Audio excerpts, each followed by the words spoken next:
నమస్కారం. నరపీడ, నరఘోష వీటన్నిటి నుంచి సులభంగా బయటపడటానికి మంగళవారం నాడు జపించే నరసింహ మంత్రం విశేషమైన శుభ ఫలితాలను కలిగింపజేస్తుంది.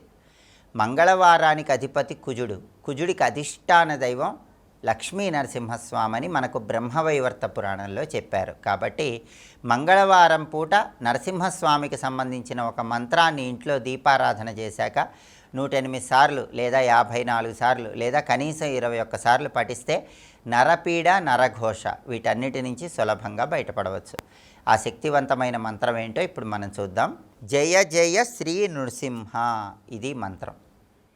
ఈ మంత్రాన్ని జపించుకోవటం ద్వారా దృష్టి దోషాలు, నరపీడ, నరఘోష వీటన్నిటి నుంచి బయటపడవచ్చు. అలాగే నరపీడ, నరఘోష నుంచి బయటపడటానికి పరిహార శాస్త్రంలో చెప్పబడిన కొన్ని సులభమైన పరిహారాలు పాటించాలి.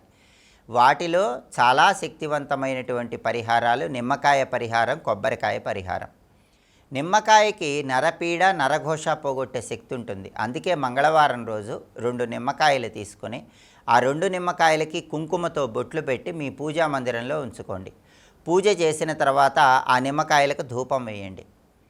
అలా చేసిన తర్వాత ఆ 2 నిమ్మకాయలలో ఒక నిమ్మకాయను తీసుకొని ఇంటి బయటికి వచ్చి ఎక్కడైనా ఖాళీ ప్రదేశంలో ఆ నిమ్మకాయని 4 భాగాలుగా కోసి ఒక్కొక్క భాగం ఒక్కొక్క దిక్కు వైపు విసిరేయండి. 2వ నిమ్మకాయ మాత్రం పూజా మందిరంలోనే ఏర్పాటు చేసుకోండి. ఇలా చేయటం ద్వారా ఇంట్లో సభ్యులకు ఉన్నటువంటి నరపీడ, నరఘోష వీటన్నిటి నుంచి సులభంగా బయటపడవచ్చు. అలాగే కొబ్బరికాయ ద్వారా కూడా నరపీడ, నరఘోష నుంచి చాలా సులభంగా బయటపడవచ్చు.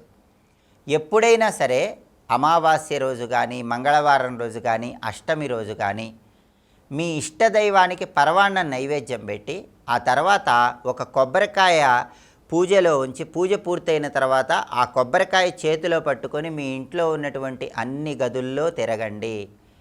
మౌనంగా ఎవ్వరితో మాట్లాడకుండా కొబ్బరికాయ చేతిలో పట్టుకొని ఇంట్లో ఉన్న అన్ని గదుల్లో తిరుగుతూ ఇష్టదైవాన్ని మనస్సులో స్మరించుకోండి. అన్ని గదుల్లో తిరిగిన తర్వాత బయటికి వచ్చి ఆ కొబ్బరికాయ కొట్టి ఆ కొబ్బరికాయ ముక్కలు శునకాలకు ఆహారంగా వేయండి. అలా చేస్తే ఇంట్లో ఉన్న నెగిటివ్ ఎనర్జీ తొలగిపోతుంది. ఇంట్లో సభ్యులకు ఉన్నటువంటి నరఘోష, నరపీడ వీటన్నిటి నుంచి సులభంగా బయటపడవచ్చు. అలాగే అన్ని రకాలైనటువంటి నరఘోషలు, నరపీడలు వీటన్నిటి నుంచి బయటపడటానికి దుర్గాదేవి ఆలయ ప్రాంగణంలో మిరపకాయల దీపాన్ని మంగళవారం వెలిగించాలి. ఈ మిరపకాయల దీపం ఎలా వెలిగించాలంటే దుర్గాదేవి ఆలయ ప్రాంగణంలో బియ్యపిండితో ముగ్గు వేసి ఒక మట్టి ప్రమిద ఉంచండి. ఆ మట్టి ప్రమిదలో 2 ఎండు మిరపకాయలు ఉంచండి. దాని మీద ఇంకొక మట్టి ప్రమిదను ఉంచండి. ఆ మట్టి ప్రమిదలో నువ్వుల నూనె పోసి ఒత్తులు వేసి దీపాన్ని వెలిగించాలి. దీన్నే ఎండుమిరపకాయల దీపం అంటారు. ఎందుకంటే మట్టి ప్రమిదలో 2 ఎండుమిరపకాయలు వేసి దాని మీద ఇంకో మట్టి ప్రమిద ఉంచి నువ్వుల నూనె పోసి మనం దీపం వెలిగిస్తున్నాం. ఈ దీపం దగ్గర ఒక బెల్లం ముక్క నైవేద్యం పెట్టాలి లేదా బెల్లం పొంగలి నైవేద్యం పెట్టాలి. ఇది దృష్టి దోషాలు, నరపీడ, నరఘోష వీటన్నిటి నుంచి బయటపడటానికి విశేషంగా సహకరిస్తుంది. ఈ దీపాన్ని అమ్మవారు ఉగ్ర రూపంలో ఉన్న అమ్మవారి ఆలయ ప్రాంగణంలో వెలిగించాలి. అలా ఆలయానికి వెళ్ళి దీపాన్ని వెలిగించటం వీలు కాకపోతే నరపీడ నివారణ దీపాన్ని ఇంటి ఆవరణలో అయినా ప్రత్యేకంగా వెలిగించుకోవచ్చు. ఇంటి ఆవరణలో నరఘోష, నరపీడ అన్నీ తొలగింపజేసుకోవటానికి దీపం ఎలా వెలిగించుకోవాలంటే గోమయం అంటే ఆవు పేడతో చేసినటువంటి ఒక ప్రమిద తీసుకోవాలి. అంటే ప్రమిద అనేది గోమయం ఆవు పేడతో తయారు చేసుకోవాలి. ఆ ప్రమిదలో నువ్వుల నూనె పోసి 2 ఒత్తులు వేసి దీపాన్ని వెలిగించి ఆ దీపం గుమ్మం బయట ఉంచి ఆ దీపంలో 2 తేనె చుక్కలు వేయాలి.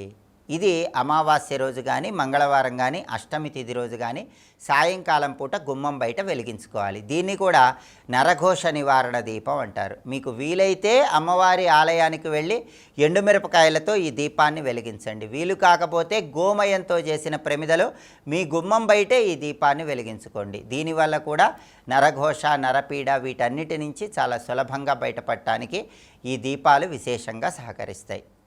ఇలా అన్ని రకాలైనటువంటి నరఘోషలు, నరపీడలు వీటన్నిటి నుంచి బయటపడి సమస్త శుభాలను సిద్ధింపజేసుకోండి. కాబట్టి ప్రధానంగా మంగళవారం సందర్భంగా దృష్టి దోష నివారణకు, నరఘోష నివారణకు, నరపీడను పూర్తిగా తొలగింపజేసుకోవటానికి నరసింహస్వామికి సంబంధించిన ఏ శక్తివంతమైన మంత్రాన్ని 108 లేదా 54 లేదా 21 సార్లు జపించుకోవాలో ఇంకొకసారి చూద్దామా మరి. చాలా సులభమైన శక్తివంతమైన మంత్రం. జయ జయ శ్రీ నృసింహ మంత్రజపం చేయండి. సమస్త శుభాలను సిద్ధింపజేసుకోండి. స్వస్తి.